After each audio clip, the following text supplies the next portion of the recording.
Hello friends, स्वागत है आपका अल्फ़ा कोचिंग सेंटर में। आज हम क्लास 10th के मैथ के टॉप 25 एमसीक्यू सॉल्व करेंगे, जो कि यूपी बोर्ड 2024 के लिए हेल्पफुल साबित होंगे। बढ़ते हैं हम अपने क्वेश्चन नंबर 1 की तरफ। क्वेश्चन नंबर 1 है, किसी धनात्मक पूर्णांक m के लिए प्रत्येक धनात्मक विषम पूर्णांक का रूप होता है। विकल्प ए m, विकल्प बी m+1, विकल्प सी 2m, विकल्प डी 2m+1। तो आपका जो सही विकल्प है वो है विकल्प डी 2m+1। बढ़ते हैं क्वेश्चन नंबर 2 की तरफ। क्वेश्चन नंबर 2 है, निम्न में से कौन सा सह अभाज्य संख्याओं का एक युग्म है। विकल्प ए 14,35, विकल्प बी 18,25, विकल्प सी 31,93, विकल्प डी 32,62। तो आपका जो सही विकल्प है वो है विकल्प बी 18,25। सहअभाज्य संख्याएं वे होती हैं जिनका HCF 1 होता है। बढ़ते हैं क्वेश्चन नंबर 3 की तरफ। क्वेश्चन नंबर 3 है, यदि साइन थीटा और कॉस थीटा बराबर हैं तो थीटा का मान होगा। विकल्प ए 0 डिग्री, विकल्प बी 30 डिग्री, विकल्प सी 45 डिग्री, विकल्प डी 60 डिग्री। तो आपका जो सही विकल्प है वो है 45 डिग्री। साइन थीटा और कॉस थीटा के जो मान होते हैं वो 45 डिग्री पर बराबर आते हैं। पढ़ते हैं क्वेश्चन नंबर 4 की तरफ। क्वेश्चन नंबर 4 है, 9 सेक स्क्वायर ए माइनस 9 टेन स्क्वायर ए बराबर है। विकल्प ए 1, विकल्प बी 9, विकल्प सी 8, विकल्प डी 0। तो आपका जो सही विकल्प है वो है विकल्प बी 9। बढ़ते हैं क्वेश्चन नंबर 5 की तरफ। क्वेश्चन नंबर 5 है, बिंदु -3,4 की एक्स अक्ष से दूरी। विकल्प ए 3, विकल्प बी -3, विकल्प सी 4, विकल्प डी 5। तो आपका जो सही विकल्प है वो है विकल्प सी 4। एक्स अक्ष से दूरी पूछा जाए तो विकल्प सी आपका सही होगा। बढ़ते हैं क्वेश्चन नंबर 5 की तरफ। क्वेश्चन नंबर 5 है, संख्या 144 के अभाज्य गुणनखंड में अभाज्य गुणनखंडों की घातों का योग होगा। विकल्प ए 3, विकल्प बी 4, विकल्प सी 5, विकल्प डी 6। तो आपका जो सही विकल्प है वो है विकल्प डी 6। बढ़ते हैं क्वेश्चन नंबर 7 की तरफ। क्वेश्चन नंबर 7 है, समीकरण x - y बराबर 2 एवं x + y बराबर 2 का हल होगा। विकल्प ए x बराबर 0, y बराबर 2, विकल्प बी x बराबर 2, y बराबर 0, विकल्प सी x बराबर 4, y बराबर 2, विकल्प डी x बराबर -2, y बराबर 0। तो आपका जो सही विकल्प है वो है विकल्प बी x बराबर 2, y बराबर 0। बढ़ते हैं क्वेश्चन नंबर 8 की तरफ।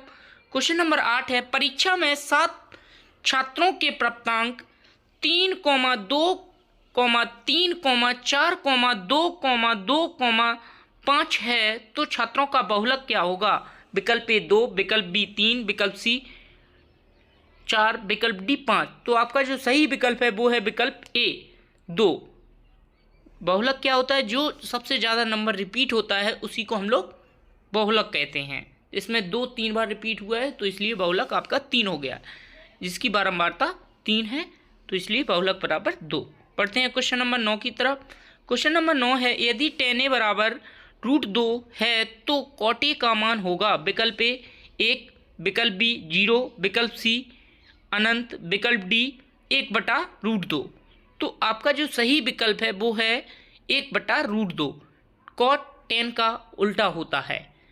cot थीटा बराबर 1/tan थीटा। तो 1/√2 आपका आंसर सही होगा। बढ़ते हैं क्वेश्चन नंबर 10 की तरफ। क्वेश्चन नंबर 10 है, बिंदुओं 6,2 और 2,4 का मध्य बिंदु।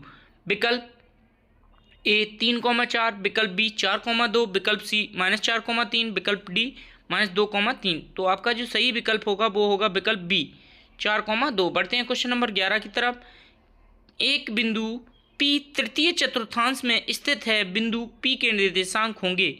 विकल्प ए 3,3, विकल्प बी 3,-3, विकल्प सी -3,-3, विकल्प डी -3,3।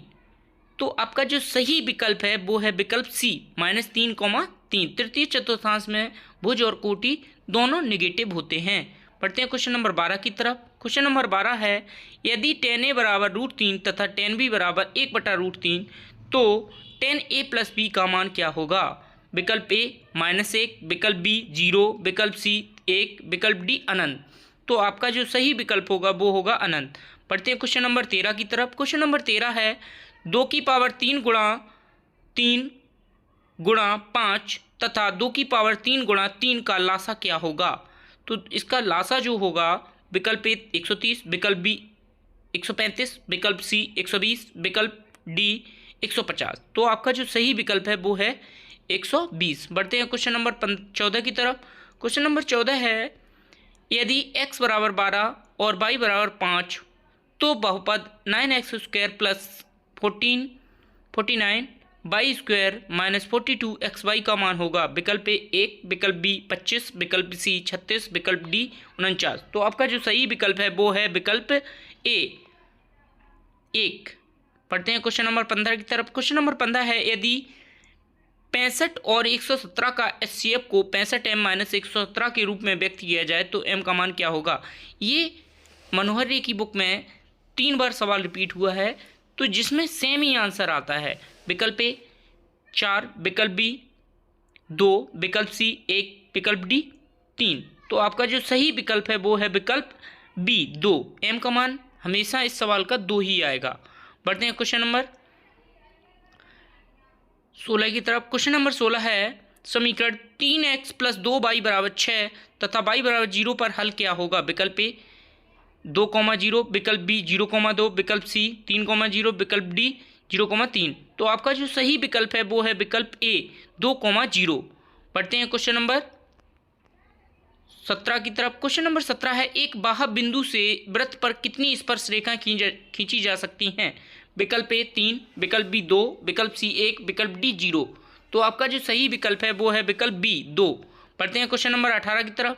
दो वृत्त की परिधियों का अनुपात 3:2 है तो क्षेत्रफलों का अनुपात ज्ञात कीजिए। विकल्प ए 4:9, विकल्प बी 2:3, विकल्प सी 7:9, विकल्प डी 9:4। तो इसलिए आपका विकल्प जो सही होगा वो होगा विकल्प डी 9:4। बढ़ते हैं क्वेश्चन नंबर 19 की तरफ।